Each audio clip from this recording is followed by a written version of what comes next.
1 in 5 homicides in San Diego County last year were the result of domestic violence, according to a new report by SANDAG's Criminal Justice Research Division. My guest, Cynthia Burke, led the research study. Also joining us is SDPD Lieutenant Misty Sedran with the Domestic Violence Unit and Director of the San Diego Family Justice Center. Welcome. Thank you. Now, Cynthia, your report found that arguments were the #1 cause of homicides in 2013, followed by domestic violence and then gang-related activity. Is this similar to what you've found in other years, or is domestic violence on the rise?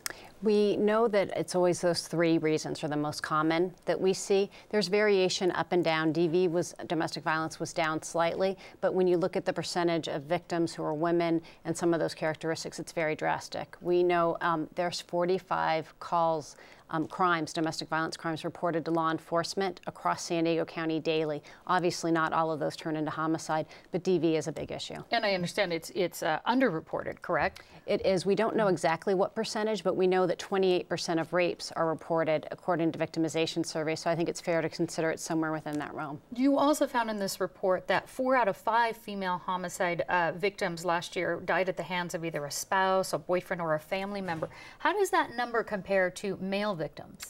4 in 5 women, as you said, 1 in 5 males, 16% were actually victimized by somebody that they were close to, so much higher for women.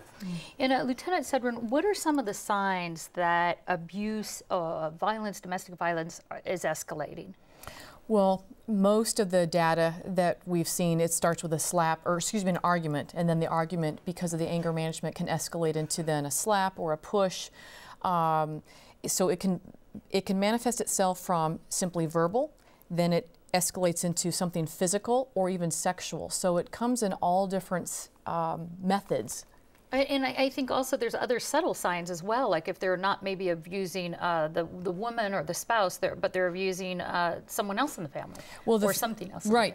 Fear and intimidation that goes on from the abuser comes in all different shapes and sizes, and something even as subtle as, which is not subtle, but animal abuse. That's even a trigger of a red flag for domestic violence. What is the conviction rate or the arrest rate for domestic violence or abusers?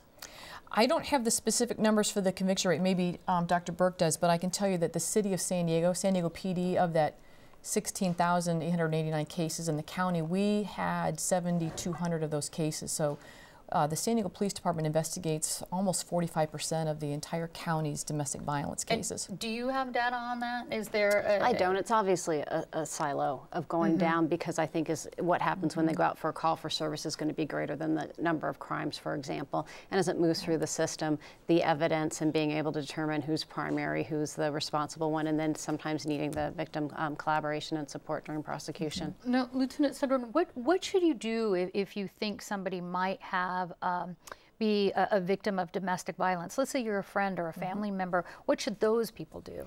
Well, the first thing is safety is the most important thing. And if you or someone you know is the victim of domestic violence, make a call.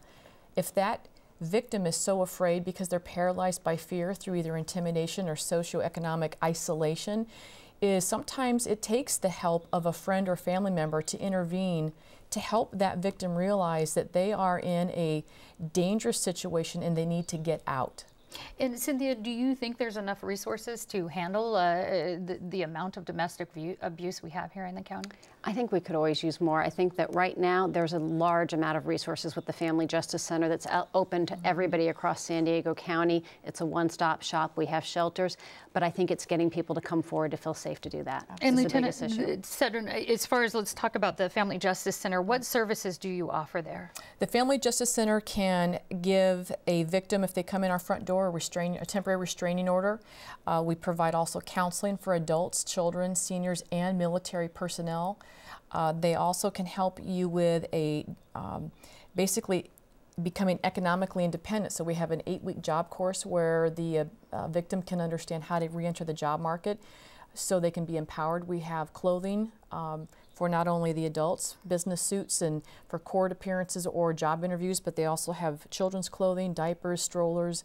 There's a lot of things that we can do at the Family Justice Center for. All right, unfortunately we're out of time, and we have a lot more on the resources on our website, and I'll tell you about those in a minute. But Lieutenant Misty Sedran and SANDAG Cynthia Burke, thank you very much. Thank you. Thank you.